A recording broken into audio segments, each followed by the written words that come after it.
हो गए।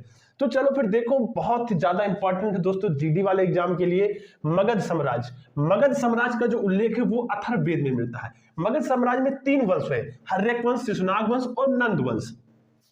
हर्यक वंश जो था वो बौद्ध धर्म का अनुयायी था, बौद्ध धर्म को मान्यता था। हर्यक वंश के जो संस्थापक है बिंबिसार, और इसको श्रोणिक कहा गया। बिंबिसार के पुत्र का नाम था अजातशत्रु, जो कि पितृहंता था, पिता को मारकर गद्दी पर बैठा था। पत्नी का नाम था वाजिरा, और माता का जो नाम था वो था चेलेना था। अजातशत्रु के शासनकाल में प्रथम बौद्ध संगीति का आयोजन हुआ। कहां पर हुआ? अध्यक्ष थे महाकश्यप, राजगृह में हुआ, और शासक था अजातशत्रु। उसके बाद अजातशत्रु के पुत्र का नाम था उद्यन, जो कि अपने पिता को ही मारकर गद्दी पर बैठा, और उसने सबसे पहले राजधानी ट्रांसफर कर दी राजगृह से पाटलिपुत्र, जो कि पटना में है। पाटलिपुत्र गंगा और सोन नदी के मिलाप पर स्थित है। पाटलिपुत्र। उद्यन के जो थे 3 पुत्र थे, अनिरुद्ध, मुंडक और नागदशक। नागदशक का एक मंत्री था जिसका नाम था शिशुनाग, जिसे अमात्य कहते हैं। उसने नागदशक को पदस्थ करके पद से हटा करके शिशुनाग वंश की स्थापना कर दी। जैसे ही शिशुनाग वंश की स्थापना की, उसने अपनी राजधानी कहां बनाई? वैशाली को बनाया।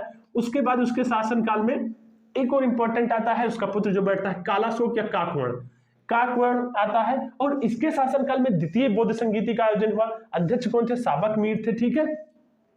वैशाली में आयोजन हुआ था, और शासन था कालाशोक का। इसका अंतिम शासक था नंदीवर्धन। नंदीवर्धन के बाद महापद्म नंद आए, इन्होंने इसको हराकर मारकर कुछ करके महानंद वंश की स्थापना की, जो कि जैन धर्म के सभी अनुयायी थे।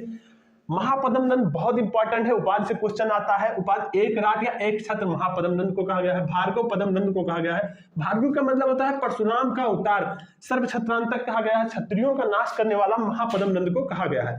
इसके जो उस समय के मित्र थे वो थे पणिनि, और घनानंद जो था अंतिम शासक था नंद वंश का, जो कि सिकंदर के समकालीन था, ठीक है। चंद्रगुप्त मौर्य ने चाणक्य की सहायता से घनानंद को हराकर मौर्य वंश की स्थापना की। तो यहां से दोस्तों इतना ही क्वेश्चन बनता है। अगर प्रीवियस ईयर आप सॉल्व करेंगे तो वहां से आपको ये सारे क्वेश्चन देखने को मिल जाएंगे।